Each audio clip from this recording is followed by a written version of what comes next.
Thank you, Mr. Berters. Otro punto muy diferente de vista en cuanto a la gestión de la diversidad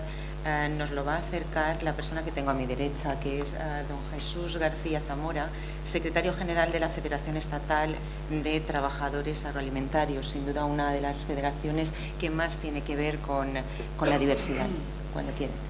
Muy bien, pues muchísimas gracias. Espero no haberte hecho nada, por la que me trates de don, pero bueno. Bueno, vamos a ver si soy capaz de encontrar,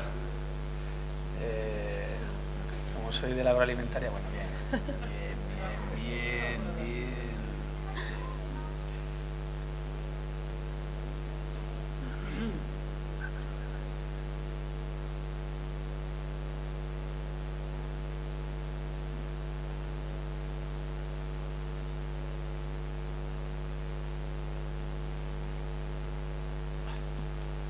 Bueno,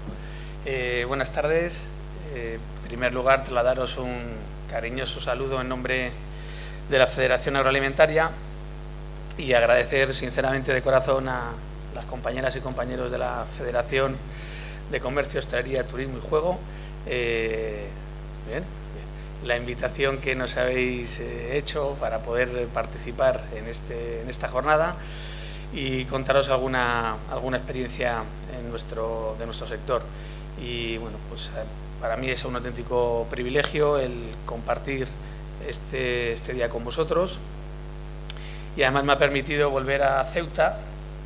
creo que han sido 20 años después,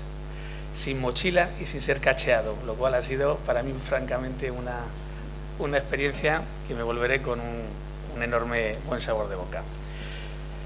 Bueno, la idea...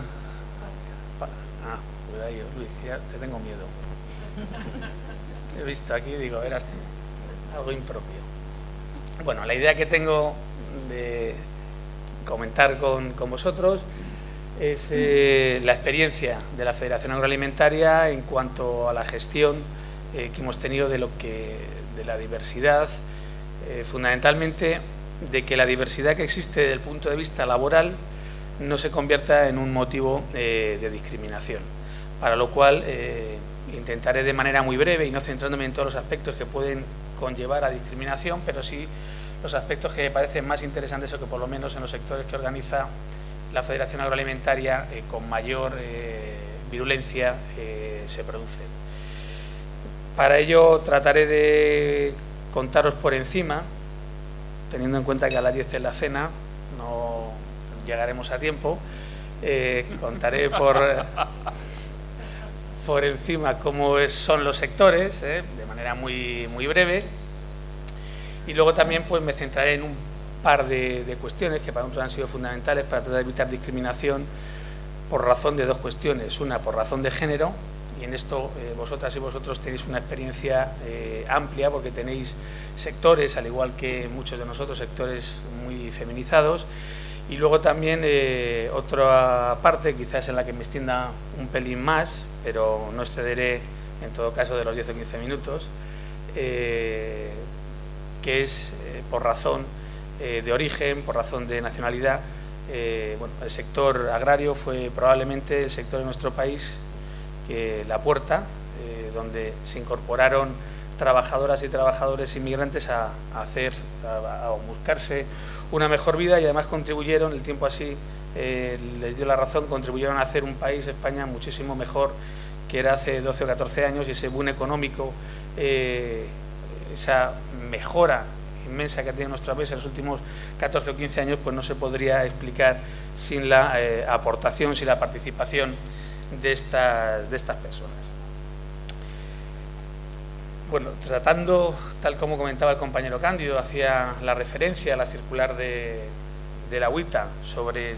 la definición, sobre la diversidad, entendiéndola como el reconocimiento, la comprensión, la adaptación, la valoración y consagración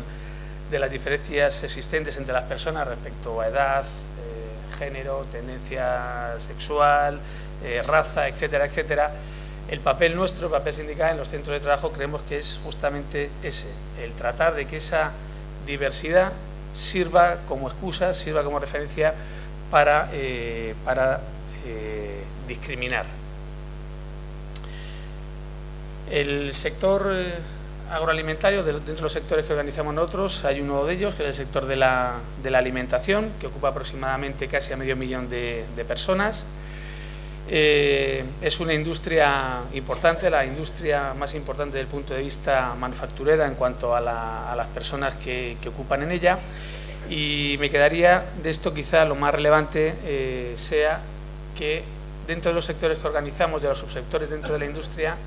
está el sector de la industria cárnica, el sector de mataderos de aves y conejos o el sector de granjas. Todo esto porque luego tendrá que ver bastante con la forma en la que se gestiona o intentamos gestionar la diversidad. El sector agrario, por su parte, pues conocéis que es un sector con cerca de 800.000 trabajadores. Es un sector, francamente, donde como mucho podríamos estar hablando de que entre un 10 y un 15% son trabajadores y trabajadoras fijas o fijos discontinuos. Es un sector con unos niveles de protección social, probablemente junto con el sector de personal de hogar, de empleados y empleadas de hogar, sea de los que menos protección social tiene, con lo cual cualquier persona que trabaja en el campo, en cuanto puede huir, sale huyendo, literalmente, porque están condenados a las pensiones más bajas,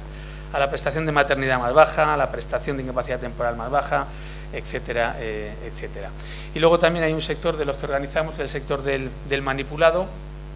y aquí es importante el manipulado y la preparación de frutas y hortalizas. Os cuento esto porque la vía de entrada, fundamentalmente, la incorporación al mercado de trabajo en nuestro país, 14 años o 15 años atrás hasta la fecha, de las trabajadoras y trabajadores inmigrantes era precisamente el sector agrario. Cuando podían salir huyendo del sector agrario, iban a sectores mejores, el manipulado, a sectores como la industria, y dentro de la industria fundamentalmente las industrias más básicas, la industria cárnica, la industria de mataderos,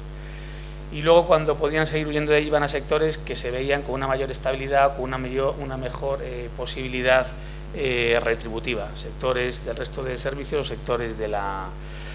industria. El papel de la mujer, la situación de la mujer, es que yo creo sinceramente que esta es una de las grandes taras que tiene nuestro sistema laboral, junto con la siniestralidad laboral, es que nuestras compañeras, por el único hecho de ser compañeras, de haber nacido mujeres, sus condiciones de trabajo son francamente inferiores a las del resto de los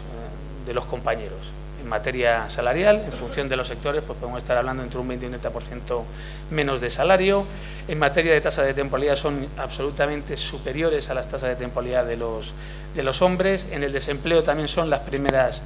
personas que son expulsadas del mercado de trabajo hacia el desempleo. Y luego, en cuanto a las oportunidades de acceder a determinados puestos de empleo, especialmente a mandos, bueno, pues francamente mucho más complicado en sectores mucho más industrializados, pues en sectores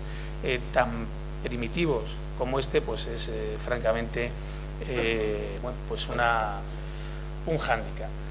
Esto es tal así que yo, bueno, soy jovencillo, aunque ya no tanto, pero yo recuerdo el haberse, por ejemplo, en el convenio del campo de Jaén, haberse suprimido la categoría de vareadora. Es decir, la gente queda con la vara o quedaba con la vara para caer las olivas, había el vareador y la vareadora, y la diferencia era en una cuestión de salario. Aún así, luego es verdad que han existido otras figuras y otras habilidades, y lo que hacen ya no es ser tan bruscos, sino que en unos casos, en la industria conservera, por ejemplo, son los peones o son las auxiliares, con lo cual al final hacen prácticamente el mismo trabajo, y la diferencia que hay realmente es una diferencia salarial, cuestiones que nos hemos empeñado en los últimos, sinceramente, 5 o 6 años en tratar de eliminar ese tipo de trabas, y poco a poco ese tipo de discriminaciones hemos ido encauzándolos a través fundamentalmente de la negociación colectiva, que es el papel o uno de los principales instrumentos que tenemos las sindicalistas y los sindicalistas, y la concertación social, el diálogo social.